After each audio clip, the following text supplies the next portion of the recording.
Salamlar əziz və hörmətli izləyicilər. Bildiyiniz kimi bugün 20 aprel tarixində 2-ci zonla 9-cu siniflərin buraxılış imtahanı keçirilmişdi. Bu videomuzda sadəcə olaraq sürətli şəkildə imtahan düşən testlərin mövzu adlarını qeyd edəcəm. Bundan sonraki 3-cü zona imtahanında, yəni 27 aprel tarixində imtahanı olan şagirdlər mütləq şəkildə bu videonu və bundan əvvəl 13 aprel tarixi üçün çəkdiyim hər iki, yəni 1-ci və 2-ci zona imtahanları düşən mövzu adlarını diqqətli formada mütləq nəzərdən keçirin və əlbəttə ki, bundan əvvəlki videolarımızda da hər 3 zonaya düşəcək olan mövzu adlarını qeyd eləmişdim. Bugün artıq 2-ci zona imtahanları da keçirildi və hansı mövzulardan suallar düşəcək dedimsə, eyni ilə həmin mövzulardan suallar düşdü. 1-ci zonaya da, 2-ci zonaya da və qaldı artıq 3-cü zona imtahan sualları.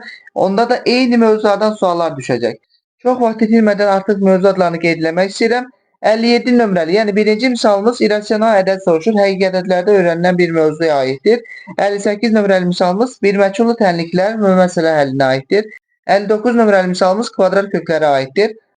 Növbəti 60 nömrəli misalımız rasional ifadələr, 61 nömrəli misalımız çox hədlilər, bir hədlilər, həqiqi üstü qüvvət mövzusuna aiddir. Növbəti 62 nömrəli misalımız ehtimal mövzusuna aiddir. 63 kub paralelipiped mövzusuna aiddir, yəni çox üzlülər. Növbəti 64 nömrəli misalımız məsələ həllinə aiddir. Məsələ həlli dedikdə siz mütləq şəkildə natural ədədlərin sonunda gələn məsələlər, kəsrlərin sonunda gələn məsələlər, bir məchul tənliklərinin, tənliklər sisteminin sonunda gələn məsələ növlərinə baxmalısınız. Bu sadaladığım bütün mövzulardan suallar düşə bilər. 65 nömrəli misalımız çox bucaqlıya aiddir. 66 nömrəli misalımız natural ədədlərə aiddir. 67 nömrəli kəsrlərin sonunda gələn məsələ növünə aid olan bir test tapşırığıdır. Növbəti 68 nömrəli misalımız müxtəsər modul üsullarına aiddir. 69 nömrəli çevrənin tənliyi funksiyalar qrafiklərdə deyə bilərik. 70 nömrəli əvəz olunmaz çoxluqlar mövzusu, 71 nömrəli çevrə və dairə aiddir. 72 nömrəli birinci zonaya düşməmişdi, ikinci zonaya düşür. Bərabərsizliklər mövzusuna aiddir. 73 nömrəli məsələ həllinə aiddir. Bunu biz natural ədədlər deyə bilərik. Bir məchul tənliklərin sonunda gələn məsələ növlərini də aid edə bilər. Sadə şəkildə verilən bir məsələ tipinə aiddir. 74 nömrəli misalımız hərəkət, oxşarlıq və üçbucaqlara aid bir misaldır. 75-də də üçbucaqlarda oxşarlığa aid bir məsələ növünə aiddir.